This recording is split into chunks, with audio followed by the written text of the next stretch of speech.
Hello and welcome back to the broadcast number 37. We're on with another special guest here, Mr. Douglas Crawford. Hello, Douglas. Hi, Broad. How are you? Yeah, really good, thank you. Really good. That's you've opened it up in a with a good point actually. Everyone here, and I actually even got a message from my sister about it. Everyone here calls me Broad because Yeah. obviously the podcast is called The Broadcast, and then Yeah, well, also the name when I originally thought of like Broad Run, but I thought it would be better if it was spelt road because obviously road running. yeah. Well, I noticed this when I was looking at I think we were tagging you on something social media, and I kept on spelling it incorrectly, and then I realized that you spelled it like B road, and I did wonder, oh, is that because it's like road running? So it's good to know. It's a great way to start off the episode is a bit of insight to the name. Yeah, so I think a few people are starting to like get and understand now that it's obviously not the same. But I mean, I've probably like made my bed. I've just got to lie in it now.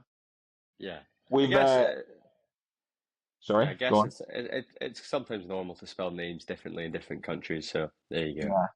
There we go.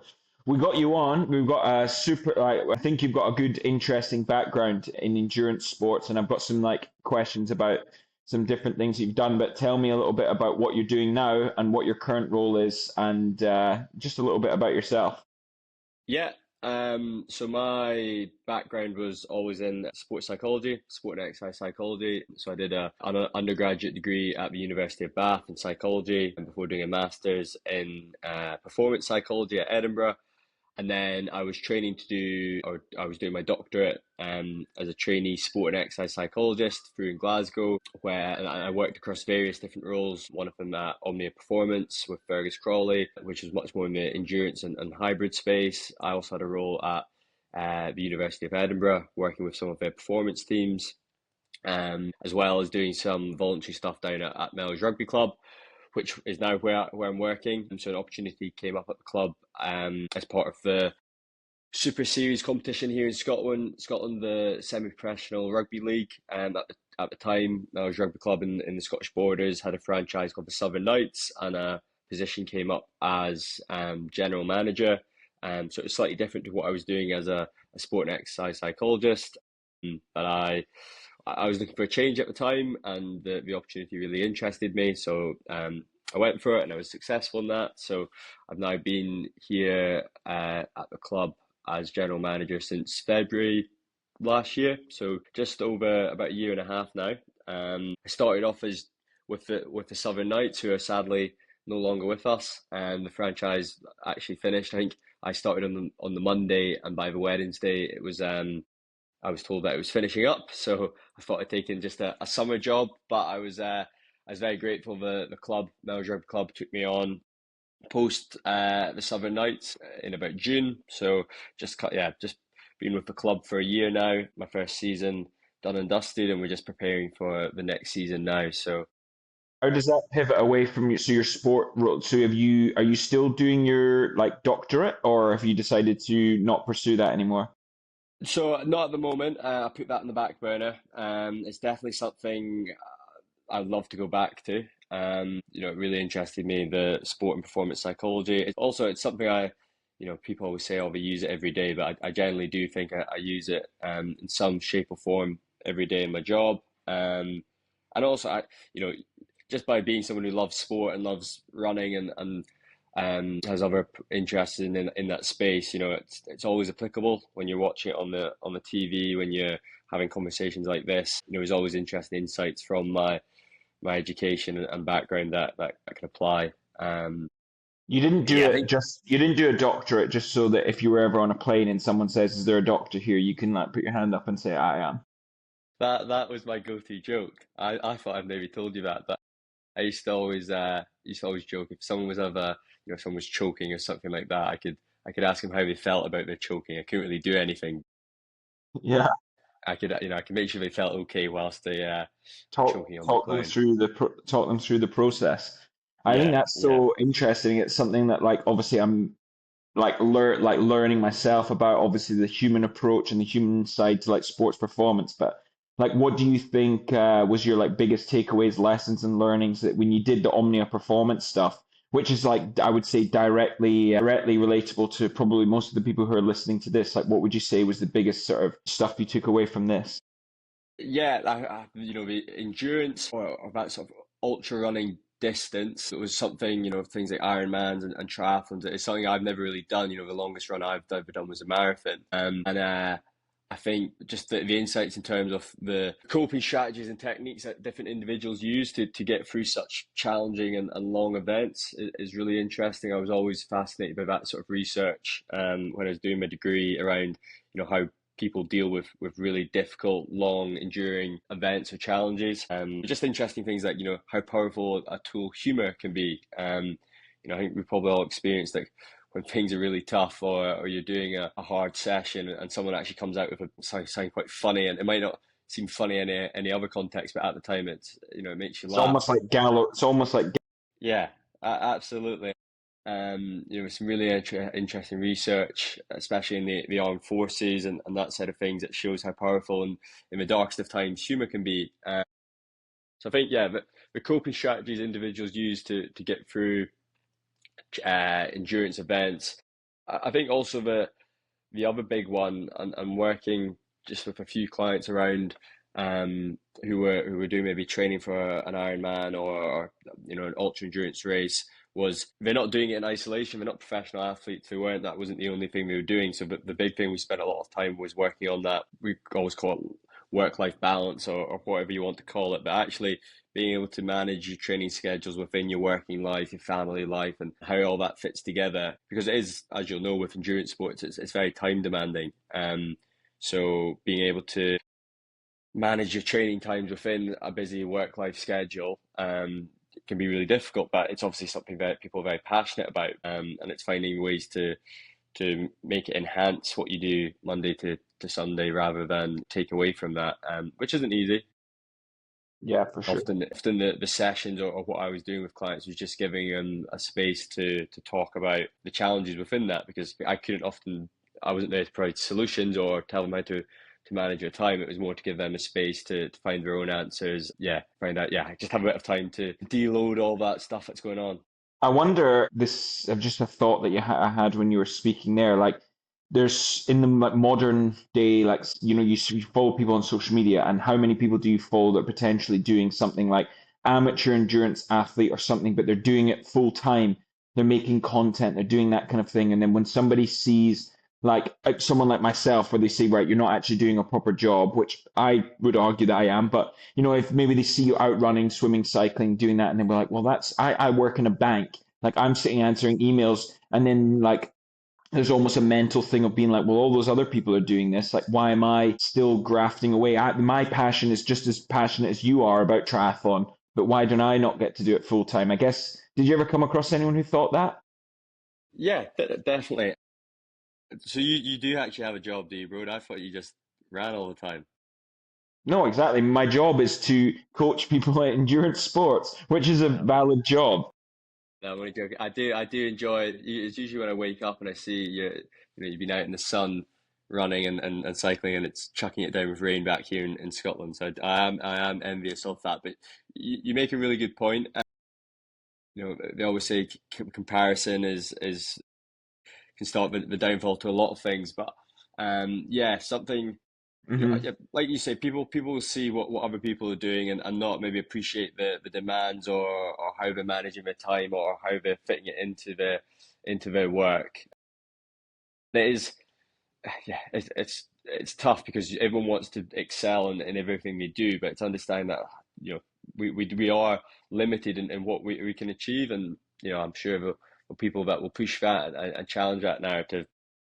I do believe there's only a certain amount of hours in the day, and if you do have a demanding job, then trying to fit your training in around that can be tough. And I spent a bit of time working with some people on that, and just trying to ensure that they appreciate that. And it was never about making excuses, because it's very easy to make excuses and say, I can't do this because of that. But it was just having that understanding and self-awareness that, okay, right, this is what I can do with the time I have where I am. Hmm. And I always think that's a really simple way of looking at it. Do what you can with what you have where you are. Once you can get that into a rhythm and apply it more consistently, then it does it doesn't make the situation any easier, but actually makes approaching it and understanding it maybe a bit more straightforward. 100%. I fully agree, especially what you said about like comparison being like the thief of joy. Like when you speak about like stuff like that, it's so important to get that message across from like a mental side and then also like a performance side from like if we were to be like two sides of the coin and be like, explain that to people. Like if you were to sit all day and look on social media, which is unfortunately what people do, and then compare their performances or whatever, what they're doing compared to what someone else is doing. Like most of us are sitting at a desk, driving a desk most days. We're doing what we need to do to survive. It's not all sunshine and rainbows. And if you sit and try and make yourself and have these comparisons, then it's just like it's just a recipe for misery, actually, isn't it? Yeah, it is, and I think the everything's so accessible now. I remember, I'm not on. Well, I think I still have a Strava account, but I don't use it. And, I did find myself. It was so easy to go down a rabbit hole. Right, you did a run, and then you go look at who else has done a similar distance, compare your times, and then, I still you see all the memes and reels about the different when making sure everyone knows that it's an easy run or that it's a Yeah. recovery run, and it's funny. It's like these social almost like social norms that we've created for these platforms, or Hmm. social rules that need to be put out there. And like I totally get it because I've done it myself. But I found actually when I started to make my Strava private, or stop posting, I found it way easier because I was one of those people that would look and compare, or want to be, only posting my quick runs, which then became really detrimental to my training at the time because just every run I did, I was trying to run as fast as I could, which Yeah. as a running coach, you could probably advise that's not the best strategy to getting quicker. Not always the best. No, you're right. And it leads to some crazy like behavior things that like I've never like I personally I've just post it, whatever. I'm happy to be accepted, like whether someone thinks he's a running coach, he should be fast or whatever, that's their problem. I'm absolutely fine with it. But I've seen it before where people will do things like we'll do an interval session on the track and we do like best with 90-second recoveries. People will start and stop and they won't record any of the recoveries, which, is important information for me as a coach to see what people's recovery heart rates are. But they'll go to the point where they record 15 400 meters and with no rests and no rest, and then they'll post the thing just so it looks like they have a shorter sort of average pace. And you think, I don't know who you're doing that for, but like, it's just completely crazy, and people do it, and like, I'd like people not to do that, Yeah, ideally. I just don't know. It just always drives people. People see other people's times, and they want to be sort of acknowledged for being good, and everyone wants to be respected and appreciated in their own community. But obviously, most of the time, that comes through like me personally. I think that comes through like personality, connections, like positivity, appreciation, rather than nobody looks at some guy who does a fast 5K and goes, "Oh, he's like my idol. I've always wanted to be like him." It's no one really cares about that, do they? yeah, it is. It's funny, and it's if it's self-preservation, or whatever it is. But you see it. I always use the example. You see it on the golf course the whole time. You'll be playing with someone, and we've probably all done it where I'm not a very good golfer, but you've shot a seven, or you shot like an eight or a nine, but for some reason if you say a seven, then it doesn't seem so bad. And it's like, Yeah, well, like what real difference, you're playing with your friends, you're not going to win or lose this game of golf, and it's not really yeah. going to matter. But it's The only thing that's on the line is pride, right? it's pride, and it's also, but I always think, well, there's, in psychology, you talk about sort of the difference between reality and perception, and how you want to be perceived, and actually the reality of what you're doing, and how you are. And it's actually that space between the two is where the issues and the challenges start to arise. The difference between your reality, and how you perceive you should be, and actually, the sooner those two can meet, and you have that self acceptance, like you said, around, well, actually, I ran a 25-minute 5K, and that's what I ran. And Yeah. as soon as you can accept that, well, on that day, that's what I ran, and I'm not having That's to. like obviously like some people who listen to this will know that your brother Donald and me are good friends. And when he went to run his 5K during COVID lockdown, he said I did it in 22 minutes. And he said I only stopped once. He stopped to stretch or something. I said, well, you didn't do it in 22 minutes then. You must have done it in like 27 minutes or something. You stopped for 5 minutes to be sick. Yeah, yeah, I was there when he did it, and he did stop to be sick. I remember he said to me, and I said, "Oh, you didn't count then." And he said, "Oh, I could have finished or something. I could have finished." I'm like, "But you didn't. You didn't." And not to dig Donald out any further, and individuals do that, and I think it's often, you know, it's because and it's often when we're doing something we're uncomfortable with, or moving into a different sport or space that isn't familiar to what we typically do, and it's a way of, and we've done it since we were kids. Hmm. When you try something new for the first time and you're not very good at it, typically you just walk away from it because like, oh, it's rubbish anyway, or I don't want to do that. And Hmm. running can be one of those things. And imagine you'll probably experience this with potentially with new clients or people that come into running is, if they're new to it, is that real but they don't want to be bad at it when they start. And unfortunately, like anything, when you start it for the first time, you're not going to be very good at it. And that's just the nature of learning and getting better at things. So it's how you help people to overcome those initial hurdles and barriers. And like, I guess that's where individuals like yourself come in, actually having a coach and someone who can hold your hand or support you through it is so Yeah. important. Yeah, I always get that from like say somebody starts on a running program and maybe we do like a fitness test or something to determine what the current level of fitness. Obviously, some tests are not appropriate for some people. And one of the most common questions I get asked is, well, is that normal? Is that typical compared to someone else? And I'm just like, literally, that's like the last thing. Like I could literally ruin that person's confidence there and then. Like not that I'm going to do it, but like, you know, what does it matter compared to other people? Like this is our benchmark. Like I can tell you if you really, really insist, or you can maybe Google or something yourself, but compared to what that is compared to the rest of the population. But ultimately, is that going to change your running journey? And like, or is it just going to make you feel sad and make you feel like you're not as good as everyone else? And it's obviously just not actually that important. But I mean, as long as you've got your marker in the sand, that's where you're at. And yeah, just try not to make that whole comparison thing. I was thinking a little bit about your own personal running performances, and like I was thinking I'd love to hear, and I think everyone would like to hear the story about, because you've actually done an incredible thing that's like I was trying to look it up before about the percentage of people you've done a sub 5 minute mile. That's correct. Yeah, yeah, yeah. So we'd love to Funny hear the story. story about your sub 5 minute mile because I've been running now consistently for years and went, and my best ever mile, I think is like 5:17 or something similar around there. Like never been able to break the 5 minute mile mark. Obviously there's people who are better, but you've done that and it's obviously an absolute incredible achievement. And like, I'd love to hear a bit more about it. Yeah, sort of running journey. Running's always been something that I've found not definitely not easy, but I've always found myself to be quite good at, especially sort of that, would you call it middle distance? Sort of that one Correct. one Yeah, mile yeah. to 5 kilometer distance. I think that's just from a background playing rugby my whole life, and doing things like cross country and long distance running at school. But I used when we do conditioning and stuff at rugby. Loved the running. Was terrible at cycling, and I'm a god awful swimmer as well. So people always said triathlon would be good for me, but I need to work in those other disciplines. Just the other two-thirds of the race. Just the other two.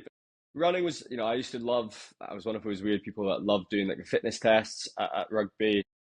It was a bleep test growing up, and then the yo-yo test, and then what did we go into? Now it's the Bronco. It used to be called the Mo Farahs. Um, What's your best time in the Bronco? that was part of the story. So during Sorry. lock, yeah, I'll get there. It's okay. But during lockdown, like everyone, found myself with not a lot to do, and I'd been running up to then. Been starting to get a bit more into it. I'd done in 2019. I'd done a half marathon. I took a place off a mate, sort of late going into it. Did a half marathon. Really enjoyed that. Edinburgh half. Did and then sort of doing more training runs. And then lockdown came around, and it was sort of a perfect storm to start taking running a bit more seriously. Everyone was doing 5Ks at the time. That Strava challenge was on, where you had to post your 5K time, and just found it really helpful with everything else going on. And just started running and got really into it. But again, just stuck around that five. Sometimes did some 10Ks, and found that for whatever reason, I could run a pretty quick 5K. Kept going with it, and then it was around that time my mate Fergus Crawley, who I mentioned before with Omnia Performance, he had one of these challenges that he really wanted to do, and it was all about doing a 5 minute mile and I think it was a 500 pound deadlift. I think it was one of these. I found these challenges absolutely nuts, but fair play to him because I watched him do it and it was brutal. But he needed someone to pace him to do the 5 minute mile, and he sort of gave me a message about, do you reckon you could do it? So went out, put my running shoes on, got my mum's like Garmin that was maybe like 20 years old, and did a sub. I think it was like 4:59 or basically five on the dot. Just along a road. And I was like, right, okay, I can do it. And I told Fergus that, yeah, I can run a sub 5 minute mile. I could pace you no ball there. I actually never realized that I've never paced anyone before or done anything like that. And the problem with my strategy, and I remember when I was working with you, and it was really useful because you actually gave me sort of a pace to follow. But when I was doing 5 kilometers, I would run the first kilometer as fast as physically possible as I could, try and hold on for the second, like basically struggle through the third kilometer, try and keep going for the fourth, and then the fifth again was like the home sprint. That's not a really effective race strategy, and especially not a very effective strategy for pacing. We went to a track, and Fergus gave me one of these like really smart watches that was going to beep every time I went below or under the pace. He talked me through it, and I looked at it, and I remember when we set off, because I knew what times I had to roughly hit. As soon as we set off, I looked down at the watch, and it was like looking at that screen in the Matrix where it's all just zeros and ones, and I was like, I don't know what any of this says, because the adrenaline was going. Yeah. We had this guy going around on a scooter that was filming. We had a guy going around on a scooter that was filming it, and we had like a code word that if I'd gone out too fast, he was going to say, like, I think it was like, oh, that's 400 meters, or that's whatever. It was a code word. And basically, we got to the point, and he just said, basically repeated, like, that's 400, that's 400, that's 400, which basically was telling me I'd gone out way too fast. Mm-hmm. And then, yeah, slowed down. But, and then the last 100 I sort of broke off, the last 200 I broke off, and Fergus finished. And I think he did sort of fall across the line in 4:59. Yeah. And I thought nothing of it. I was like, oh, great, he's done it. And he filmed it and put it on YouTube. To this day, I think the comments are still on there, but I got absolutely destroyed. Yeah. I obviously online abuse is no joke, but I finally felt what it was like to be the victim of online trolling by a really niche group of runners who basically just slagged off me as a pacer. But considering it was only the second time I tried to run a sub 5 minute mile, so it was yeah, it was Yeah, quite an you still did it. experience. You still did it though. I think I remember watching Yeah, the video at the time, and you were like, you had to go through 400 meters in like, oh, what was it, like 69 seconds or something like, and you went through it in like 60 flat, like you would done like nine yeah. seconds faster for like the first, which obviously if anyone's run middle distance here, they'll know that for like 400 meters is like completely crazy. Well, and But I it's mean, funny. you didn't know. I mean, I was in massive like awe of you being able to go and step up and do it because I just like know of like all the runners I know. It's a super specific distance unless you've been training that specifically. I honestly I don't know that many other people who could just jump in and do a sub 5 mile. Like it's literally it's three like nearly three oh it's 3:08 pace, like 3:08 per kilometer, which is like pretty sharp. Yeah, and at the time, I think what massively helped the training was doing Broncos. So you Hmm. mentioned about the Bronco before, and what our Bronco's 1.2K, with broken reps. It's what is it, 20 meters back, 40 meters back, 60 meters back. So actually that, and it was around the time where Bowden Barrett, New Zealand rugby player, he'd been posting his times, and he'd done like a 4:11, I think. And at the time, I was obsessed with trying to beat that. So I went down, and that was when I was doing a lot of training. That's when I ran my quickest Bronco down at Annie Road, that if you're local to the area, you'll know well. And I did it with Donald was there, so as my evidence. And I thought it was a 4:15. Donald thought I went slightly quicker, but I'm sure it was 4:15 Bronco, Hmm. which like I definitely couldn't do now because that was the fittest I'd ever been during lockdown. But I do think that then helped the training with the 5K and the marathon, because not only I'm sure you could explain the physical benefits a lot, but also from that mental side of things, like a Bronco test is mentally challenging because you hit the pain cave, and you just got to sort of slug it out and then have a bit of a sprint finish. So Hmm. for things like doing like 5Ks in a mile where it's going to be really hard work, but the quicker you do it, the quicker it's over, and Yeah, yeah. that was always my mindset with that sort of distance. Was that Bowden Barrett one? Was that the world record Bronco at the time? I think it's the I quickest. think it's I'm yeah. sure I I saw think someone do a there's a little scrum. 49. There is a scrum half somewhere. I'm sure that's got. I can't remember. Is it got a guy who's got like maybe slightly faster? Yeah, Cam Roygaard, another Kiwi. I'm sure I saw he got like a 49 or 410. And one of the Irish guys, I can't remember his name, but he also got one. I would caveat mine and with the 415. I think Annie Road is quite a small pitch, so I'd maybe Mm. have to do it on official markings to really be able to say I did a 415. But yeah, at the time I was yeah I was chuffed with it because I'd been running loads and it was brutal. It was a really hot day as well, so I remember it well. Yeah, fair play. I know because I've done the test. It's not very easy. It's definitely Yeah, more, it definitely sort of suits a more sort of explosive interval-based runner, like interval-based runner, shorter middle distance type thing compared to like, something like a half marathon where you're just going to set off at a steady pace and go linear because at every single turn, I mean, there's what, eight turns per eight yeah, turns per thing. So in total, there's like 40 turns you've got to do in 1K.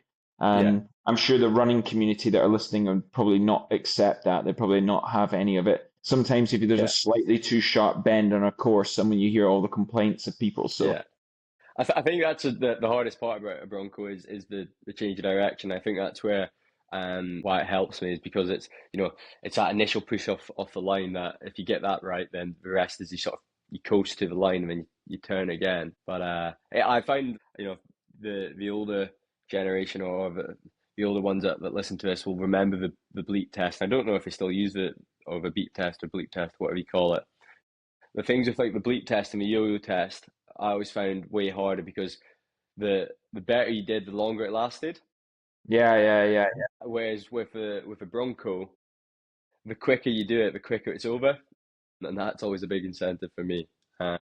That's what I've forgotten now. There's one of the marathon guys, and it was when they went out and set the record of like 2 hours and 6 minutes or something. It was like the first time they'd went under a certain distance, and they were like, what about you? It must have been so difficult for you." And then he was just like, "Difficult for me. Like there's guys out there that are still running. Like the people it's difficult for is it's like 6 hours." He was like, "I don't know how they do it." He's doing it in just a little over 2 hours, which like I think is obviously it's like unbelievable. It's still a long time, but like compared to two hours and 6 minutes compared to like 6 hours, it's absolutely crazy that someone's able to go out and suffer there. So you're right with the Bronco, the quicker you do it, the quicker it's over. I've done some Broncos in my time, but I can honestly not say that I've ever been anywhere close to that. I think in rugby heyday, I think the fastest I ever did it was like five, 5:10, 5:15.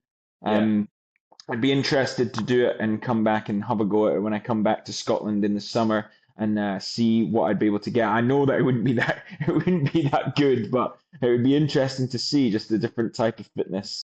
Well, we're a couple of weeks away from pre-season, so I think it might align with when you're back in the UK. So feel free to come down, and I'm sure we can do one with you. I think I might enjoy that. It sounds like the kind of sick suffering, but it will also be embarrassing when I do inevitably get beat, especially by like a bunch of guys that have never done any specific running training, and that's literally all I'm doing basically. But I get a chance to pull the boots on when I come back. Signed up to Edinburgh City Sevens to play on the Friday night, so I've got a chance So to yeah, test my rugby legs once again. good. No, good. I'll say, and hopefully you'll be well conditioned for it at least. Although yeah, I'm sure you'll tell me it's a completely different type of conditioning. But When I played at Dubai Sevens this year gone, number one, we weren't good enough to be like tired, but I genuinely wasn't tired at all during the game. But I also wasn't like good or quick. Like I wasn't quick in like a rugby aspect or like being able to get around, but like I was able to run the whole time. Whereas like previously I've played sevens before, obviously, and been super, super tired on my hands and knees. Whereas in this game, I mean, maybe it's because we were so rubbish, but like I was able to sort of cope with the intensity of the game no problem. So there was obviously something to it, but it's just a completely different type of fitness like that. short, sharp sprinting stuff. Is obviously what rugby is. Repeated, I would say it was probably more like a speed endurance rather than sort of endurance. Yeah, yeah, definitely. It's a game of sevens is brutal. In terms of the conditioning side of it. It's definitely it's different to your straight road running or IK distances, despite being sort of similar time. You have also completed a marathon, you mentioned, and I know because Yeah, I remember it. But tell me a little bit about how that came to. and it's funny. Everything we've spoken about in terms of my running is all within the same sort of 2 to 3 month period during lockdown, or maybe slightly longer period. Yeah, it was May. Was it 21 or 22? Just during lockdown when I thought that strange time. Someone I knew up in Edinburgh was doing an every day for May sort of challenge. So everyone had to pick something to do during May, and mine was 5Ks. So I was doing 5Ks every day for May, and then at the same time, another friend from down south, they were doing a 24-hour sort of endurance events where they were getting all their friends to see how far they could travel around the world in 24 hours, sort of combining all the distances. And there was messages going in the WhatsApp, and um, I was like, oh well, I'll try and do a half marathon because I was feeling quite fit at the time, and obviously I was doing all that running. Then one of them replied being a joke, "Oh, surely just do the full thing. Like you've got that in the locker." And I was like, "Not a chance." Mhm. It came to the day. It was okay, sort of towards the end of May, so I'd be doing all these 5Ks, and I was like, that'll be good preparation for a half marathon. And then set off. I planned out a route, had my headphones in, had my bottle of Lucozade at a certain checkpoint, and went around the half and was going really well, and I felt amazing. Time was really good. It was sub 90 minutes. I think it was maybe around 122, 123 for the half.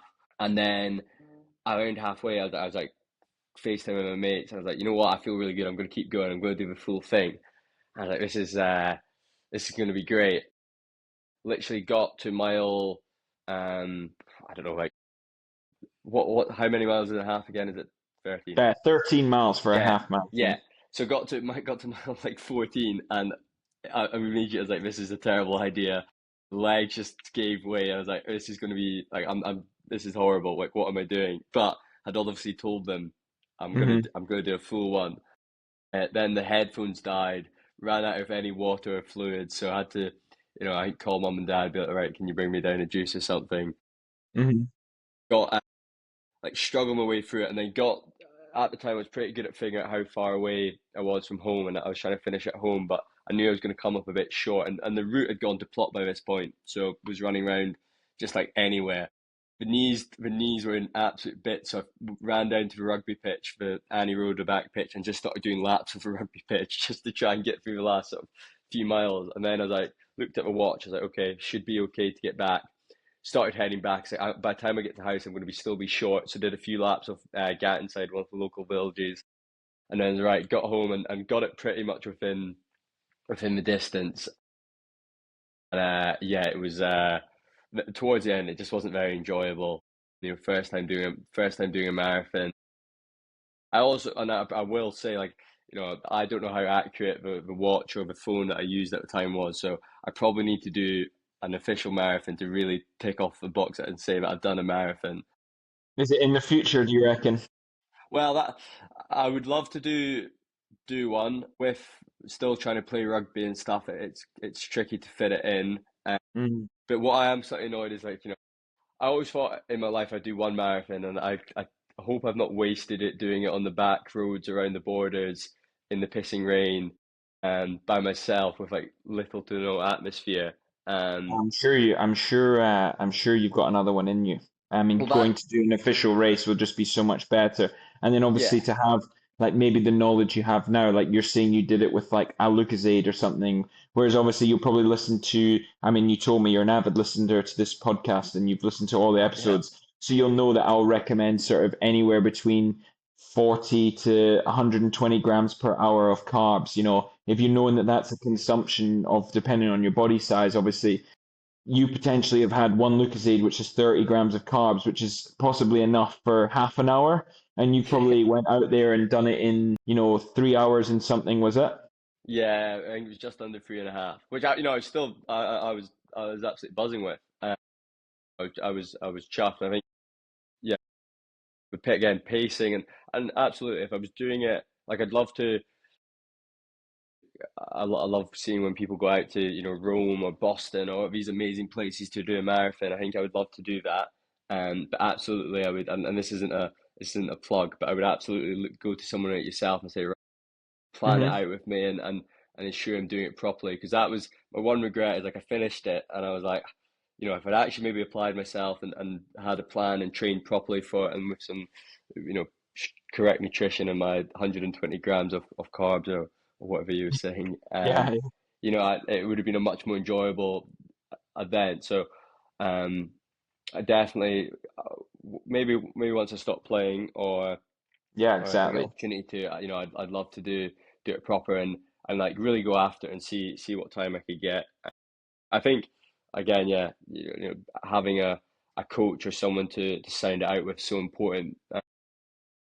I had a little look just out of interest on the I don't know if you've ever heard the V dot tables, but it's something that I use as like a coach to sort of anticipate paces going forward based off someone's best efforts. And basically it's like it's super accurate. You'd be amazed how it works. But I had a look to see what the equivalent of a 5 minute mile is on a V dot table. And you're looking at around 2:45 for a marathon. Obviously, it doesn't it extrapolates pretty well, but obviously the shorter distances you compared to. Yeah, But obviously, you said you went through a half marathon in like 1:22. There's people definitely listening to this podcast now that would probably bite your arm off for a 1:22 half yeah. marathon. Maybe I'm sure it was around 122, maybe 125. But yeah, I'm definitely more suited to that shorter distance stuff. Anything over a half marathon, I then think I would struggle. But Hmm. yeah, I think with the right coaching, with yourself at the helm, like I would love to one day try and target a sub 3 hour marathon. And again, it's sort of what we go back to at the start is you see other people doing it and you're like, yeah, I could do that. But no doubt it'll be incredibly challenging. Hmm. And I think Absolutely. the getting coach side of things is funny because having played team sport, rugby, cricket, tennis, even as an individual sport, was you've always been coached. Hmm. So actually having, not having someone when I've been doing my running originally when I didn't have a coach, I did find it really strange, and that's probably why like my strategies or approaches to it were way over the place, and it was just a case of running as fast as I could, for as long as I could, and then trying to recover. Whereas, the period where you were giving me coaching and my session plans, actually, one, found it way more enjoyable because I didn't feel this pressure to just run as fast as I could, but also, like, everything felt like it made sense. Whereas when I was just going out and just trying to run, like, yeah, you're always like, well, actually, I don't know if this is doing me any good. So I It's think, weird that we accept that as a social norm, though, as like team sport, where you would never just turn up to a rugby pitch and be like, "What are we going to do today?" And then, well, we're all yeah, just going to do whatever. The same as like when you're trying to learn something, you go to university and you don't just take a book off the shelf and go, "Right, we'll start with this one." And you yeah, literally expect people like. I think part of life is obviously going to people who know more than you and going to people who yeah, can teach you and like learning from them and learning through a different process. But like in running, it seems to be I think it's maybe becoming because running is becoming more popular. The norms of coaching are sort of starting to come in. But you can skip 5, 10 steps forward just by listening to someone who's going to tell you you're going to do it wrong. Yes, you might go out and do it wrong that time, but then you can always go back to the person and say, all right, I didn't listen to you. I drank one Lucozade on my marathon. Why was it so bad? And I say, yeah, remember when I said to you, you've got to take 60 to 120 grams of carbs. If you'd done that, it would have been better. And this is why I've yeah, been saying for months to take the carbs. And then you go, all right, and then it helps you, it helps you understand, and it's not like there's no telling someone off, and there's no like sort of it's just coaching, it's just learning, like you've got to go and do things wrong, and you just help someone along the way, yeah, and it's yeah. The coaching that was if we go back to the start where I was talking about my the research I was interested in, it was all about the coach athlete relationship and looking into actually, ways of helping people achieve their goals. And there's so many different ways to doing that. And I think it's if you find the approach that works with you and the coach that works with you, then it makes a massive difference. I imagine that's why there'll be a lot of people that you coach or run with that will like the way that you deliver things and the way you work. Because there's probably that understanding and from your background of getting into running, you can give them your insight. Whereas for some people, everyone wants different things out of a coach, but if you can find the one that fits with you and works well with your way of doing things, and that's when you probably get your best results. Absolutely, yeah. I don't think every coach is for everyone. I think there'll be some people who probably find any methods that I use that might find it different in the past, and especially I find if somebody's come along and say maybe they've had a coach in high school, which maybe they taught a certain way or they delivered things in a certain way in a certain manner, different communications. The people always sort of revert to like, oh, well, that's what I'm used to. So maybe they're not for me, and that's absolutely fine. Always make sure that people are like happy with the way things are going, and if they're not, then they want to move on. Then it's obviously something I'm there to support. And there's plenty of other coaches and people about there to go, but it does sort of help the steps go there. So I mean, we're getting close to that point where we have to wrap up. But what's next on the horizon for you pre-season? Yeah, so you mentioned Edinburgh City Sevens next weekend. Going to try and chuck the boots on for that, just for some very social rugby. I think we'll maybe potentially play against each other, which will be good fun. And then into pre-season, so that'll be tough. And again, I love one of those weird people that loves pre-season because it's when you get pushed the hardest and it's when you get your fittest because you're not playing games, you're not having those injuries and impact. So yeah, looking forward to getting the heart rate up and getting a bit better conditioned. And then we're into the season and hopefully there's potential that be out in Dubai in December or end of November for the sevens. A few things to figure out to get there, but one of the things on the list is to come to one of the I'm going to pronounce it wrong. Is it Jeremiah Johns? Well, What's the run? Jamira. Who's Jeremiah? So I'll try again. So one of the things I'd like to do is come out to the Jameer Johns running club.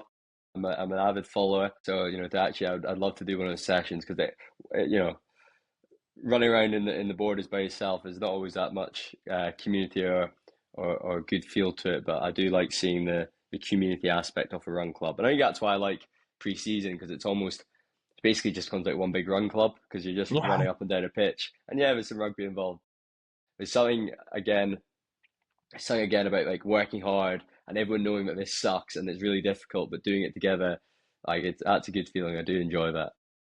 Are you going to do the Eildon Hill? I mean, are you going to do that Eildon Hill run again? I really enjoyed that the last couple of seasons. So basically, the guys at Melrose had put on this like loop around the Eildon Hills. It's a trail run that you go around, and some of the guys were, I mean, even yourself, you were doing absolutely fantastic times. It was so good to see.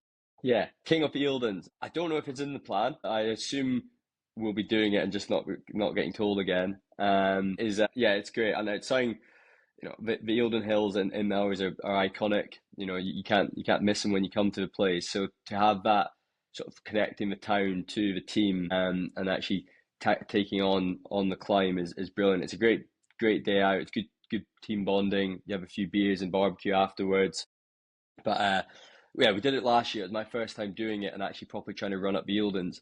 And I've got that a newfound respect for those, the hill runners or Munro climbers that, they say in Scotland you hit a certain age and then you start wearing really short shorts and just running up Munros. I don't know how they did it because like I was struggling, but I don't think I've ever I felt such think, pain in my remind me, I calves. think you did it in like 28 minutes. Was it 28 minutes or Yeah, I something? think so. And It then was I just went and under I was 30. back, I think 2 weeks later last summer, and I gave it a go thinking like I've been doing lots of hills, I'll be able to do pretty decent. And I was still a good like 2.5 minutes behind you. So you did a super like decent effort. I think if I remember correctly, when I looked on or when I looked at my Strava, like I think I'd really, really suffered. I was just as quick as I think you were probably on the downhill, but on the uphill it was just like probably a bit too heavy to Yeah, get up yeah. there efficiently.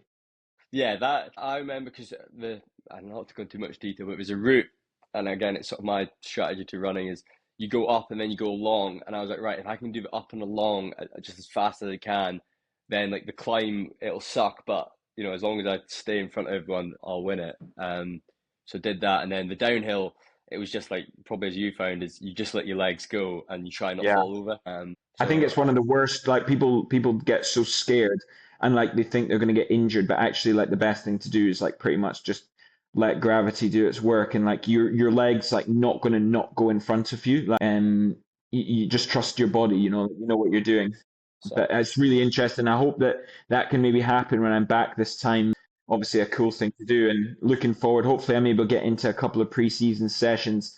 I have got marathon training. I've got a marathon in 12 weeks' time. So when you see me around Melrose, I'll be doing hopefully some serious volume and serious runs around. Um, Hopefully, maybe I can get you to join on a couple of my runs. Yeah, no, I would love that. Maybe the shorter ones if you can. But yeah, no, it'd be good to connect, get a few miles under the legs. A Melrose Rugby Club track session would be quite nice, wouldn't it? Yeah, well, I think it's a collab everyone's been waiting to happen. With Yeah, your support of the club, and obviously your player sponsor Jack Dobie. I'm sure he would love to get involved in a that. natural Maybe a track athlete. track session. But yeah, I think definitely when you're over, we need to at least get one or two road run clubs in. Because we've done it a couple of times at the club before, where a group of us gone out, and again it was during lockdown and things, and it is great. There's something just about going for a run with your mates at a nice sort of pace where you can have a chat and a catch up is on a nice day you can't really beat it. So let's try and make that happen when you're back. Sounds good. Well, I'll see you in a few weeks, and appreciate you taking the time to come on here. Obviously, I've spoke a bit about nutrition, spoke a bit about different stuff. So you can check out the previous podcasts on all the information if you're interested. And then obviously, if they want to come up and follow you, Doug, then they're able to get you and see what you're up to at Melrose Rugby. Obviously, follow along with the guys on their 1883 journey. For their journey, the guys are coming across to Dubai, so we're looking forward to supporting them when they come across. And then, like they've said, they're going to come to Jamira Johns, which will be really, really good. So thank you very much, Doug, for your time. I appreciate it. And No, I'll hopefully see you on the next one. yeah, thanks Blair, thanks for having me. Thank you.